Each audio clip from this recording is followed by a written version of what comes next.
अच्छा। चीन ने आपको जो पैसे दे सकता था वो दे दिए, आईएमएफ नहीं दे रहा।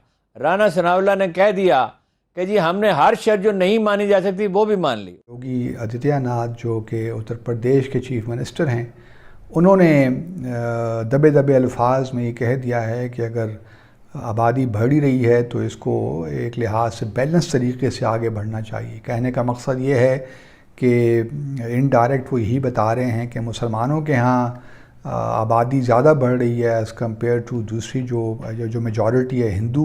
हम कोई भी डिस्काउंटेड चीज़ रशिया से नहीं ले सके। हमें बड़ी ज़रूरत थी गंदम की, हमें बहुत ज़रूरत थी तेल की, और हम अपने अवाम को बर्बाद कर रहे हैं। उनको इंतहाई महंगी चीज़ें दे रहे हैं जो कि हमें इंटरनेशनल मार्केट से महंगी मिल रही हैं। भाई ने भारत को रिक्वेस्ट की कि उनका एयरफोर्स का त्यारा भारत में लैंड की इजाजत दी जाए। भारत ने भी जवाब दे दिया आगे से। आज की तारीख में आईएमएफ ने क्या बोला है पाकिस्तान को? एक तो हम आपको $6 अरब नहीं दें। हेलो दोस्तों, जियो पॉलिटिक्स न्यूज़ में आपका स्वागत है। जैसा कि आपको पता है, पाकिस्तान का बुरा हाल होता जा रहा है। चाइना ने भी जितने पैसे देने थे दे दिए। आईएमएफ के $6 बिलियन भी आने के आसार नज़र नहीं आ रहे हैं। अब पाकिस्तान के अंदर ही ऐसी बातें हो रही हैं कि पाकिस्तान के फिर से टुकड़े ना हो जाएं। और रही बात इंडिया की, तो वो इंडिया रशिया से ऑयल भी इंपोर्ट करा रहा है और यूएसए उसको कुछ बोल भी नहीं रहा। इससे पाकिस्तान के अंदर ही लोग सदमे में। आइए दोस्तों, देखते हैं पाकिस्तान की मीडिया क्या सोचती है इसके बारे में। वीडियो को लाइक एंड चैनल को सब्सक्राइब करना ना भूलें। जय हिंद। आप लोग दाऊद इब्राहिम को भी ढूंढते रहते हैं, कहते रहते हैं पाकिस्तान को कहाँ है कहाँ है कहाँ है। आप लोग मियादाद साहब को कॉल क्यों नहीं करते हो, जो क्रिकेटर है हमारे, उनके समधी है ना, वो आपस में रिश्तेदारी है।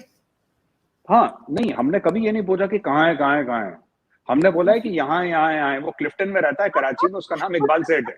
उसके पास इकबाल सेठ नाम का पासपोर्ट है। वो क्लिफ्टन में रहता है कराची में। उसके घर का नंबर सब कुछ है। अब या तो इंडिया सीधा ही बम मार दे उस घर के ऊपर, यही हो सकता है। नहीं, जावेद मियादाद साहब नहीं, आते समय क्या बोलते हैं समझ में नहीं आता। तुतलाते हैं वही ना ना, मियादाद साहब थोड़े से। किधर है भाई तुम्हारे भारत ने अमेरिका की लगाई हुई सैंक्शन जो उसने रशिया पे यूक्रेन जंग के बाद लगाई हैं, भारत ने उसको बिल्कुल फाड़ के रख आपको दिया। ये पता होना चाहिए कि कुवैत ने पाकिस्तानी वीजे बंद कर रखे हैं बड़े अरसे से। वहां जाना आना बंद है कुवैत में पाकिस्तानियों का। श्रीलंका का मामला है, उसकी रिजेंबलेंस है पाकिस्तान से। पाकिस्तान के पास ज़्यादा से ज़्यादा 1.5-2 महीने के अपना ज़र मुबादला है इम्पोर्ट का, और जो है $25 बिलियन आपको वापस करने हैं। सऊदी अरब, ये मैं आपको ख़बर बता रहा हूँ, ये कोई सुनी सुनाई खबर नहीं है। सऊदी अरब से फिर रब्ता किया है, फिर मिन्नत समाजत किया है, और अभी तक कोई जवाब वहाँ से नहीं आया। अच्छा। चीन ने आपको जो पैसे दे सकता था वो दे दिए, आईएमएफ नहीं दे रहा। राणा सनाउल्लाह ने कह दिया कि जी हमने हर शर्त जो नहीं मानी जा सकती वो भी मान ली। उसकी वजह यह है, अमेरिका क्यों नाराज़ है? अमेरिका पाकिस्तान से नाराज़ है।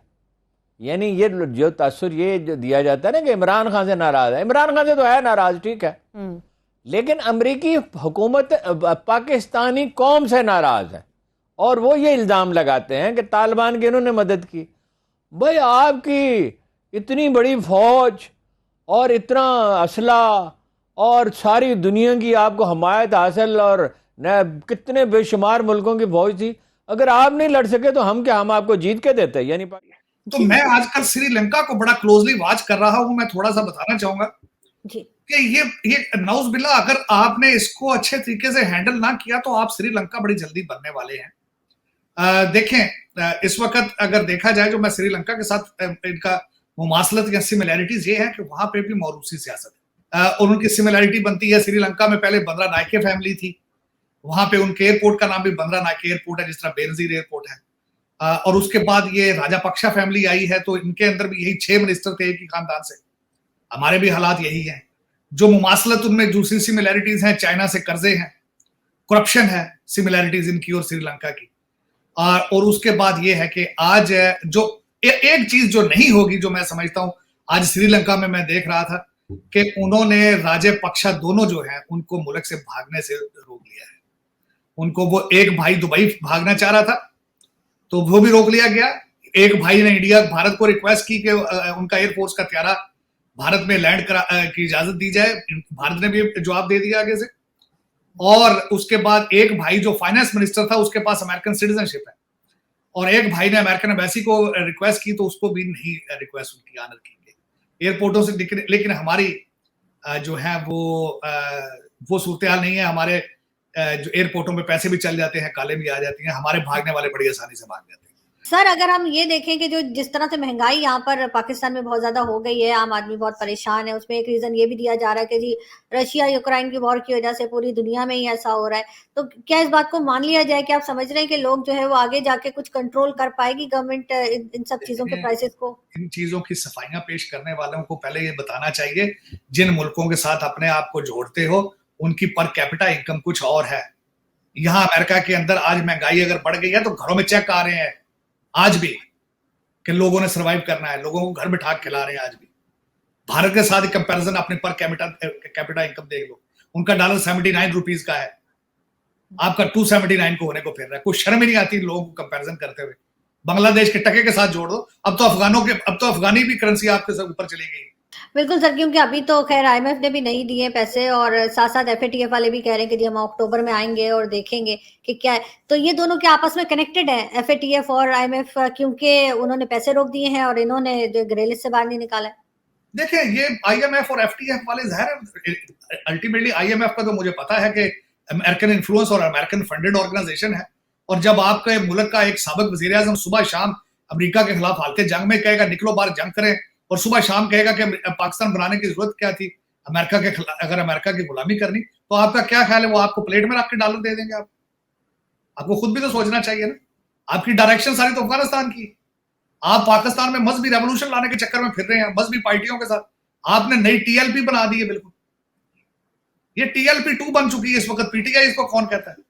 तहरीक इंसाफ तो 4.5 साल इंसाफ तो दिला नहीं सकी, अब तो मैं तो इनको टीएलपी 2 कहूंगा। ये पाकिस्तान की जड़ें उस वक्त नहीं खोखली करनी चाहिए थी जब एक फाइनेंशियल क्राइसिस बिल्कुल सर पे खड़ा है, चाइना आपसे नाराज है, अमेरिका आपको मुंह लगा के राजी नहीं है, आपने सारी जिंदगी अफगानों को पाला है, आपने क्लाशनकोव और हीरोइन पाकिस्तान में ला के इंट्रोड्यूस करवाई, आपने बहुत पैसे बनाए उस दौर में, और वो पठान भी अब आपके सर पे जूते मारने को फिर रहे हैं, टीटीपी वाले वो भी आपको जलील कर रहे हैं। अब इससे ज्यादा आपका क्या होगा? देखे ना, दर बदर होते फिर रहे हैं आप। सऊदी अरेबिया के पांव से उठते हैं तो चाइना के पांव में पड़ जाते हैं, वहां से उठते हैं तो आईएमएफ के कदमों में गिर जाते हैं, और अंदरूनी हालात ये है कि साहब वज़ीर आज़म जो है वो हाथ में पेट्रोल और माचिस लेके फिर रहा है, वो कहता है मैं नहीं तो 3 टुकड़े हैं। अब इससे आगे आप कहाँ जाएंगे? मैं समझता हूँ आगे तो अब बंद गली में है। इससे तो अब कुछ सोचें कि पाकिस्तान को बचाना किस तरह है और इन बच्चों की परवरिश किस तरह करनी, गालियों से या बदतमीजी से। ये ट्विटर पे इलेक्शन नहीं होने, ये फेसबुक वाले इलेक्शन नहीं है, इलेक्शन वोटों से होंगे। और इस कौम को कोई मुआशी हल बताएं, कोई रोड मैप दें कि एक्सपोर्ट किस तरह बढ़ानी है। भाई इनको सिर्फ कुछ सिखाएं, कोई ढंग की चीज सिखाएं, ये गाली गलोच ना सिखाएं जो आपने सिखा दी है। बात करें एफएटीएफ की तो कहा गया हमारे यहाँ से कि जी अजहर मसूद को ढूंढा जा रहा है, सॉरी मसूद अजहर के क्या नाम, मसूद अजहर मैं नाम भूल गई, मौलाना मसूद अजहर, जैश मोहम्मद। जी जी बिल्कुल, मौलाना मसूद अजहर जो है उसके लिए कहा जा रहा है कि जी ढूंढ रहे हैं, उनको सर्च किया जा रहा है, और एफएटीएफ ने कहा है कि जी हम अक्टूबर में जो है वो आएंगे पाकिस्तान। तो आपके ख्याल से क्या हमारी एजेंसीज जो है उनको नहीं मालूम कि वो कहाँ है? मिल जाएगा अक्टूबर के पहले, मौलाना मसूद अजहर मिल जाएंगे कहीं बैठे हुए आईएसआई के सेफ हाउस में, पक्का मिल जाएंगे, 100% मिल जाएंगे। वो इनको सब पता है कहाँ पे है, कौन कहाँ पे है। It is just a question of pressure. देखिए इनको हाफिज सईद मिल गया ना, मिल गया इनको हाफिज सईद, लश्कर तैयबा वाला। अभी तक तो पाकिस्तान कह रहा था कि वो एनजीओ चला रहा है, फलाह इंसानियत फाउंडेशन चला रहा है ना। तो फलाह इंसानियत फाउंडेशन चलाते चलाते चलाते अब बोल गया कि नहीं यार ये टेररिज्म में भी था, ये शामिल, ये मनी लॉन्ड्रिंग करता था, ये टेररिस्ट एक्टिविटीज में पैसा इसको मिला है, इसने पैसा फनल करा है, चैनल करा है, दाएं बाएं, पता लग गया।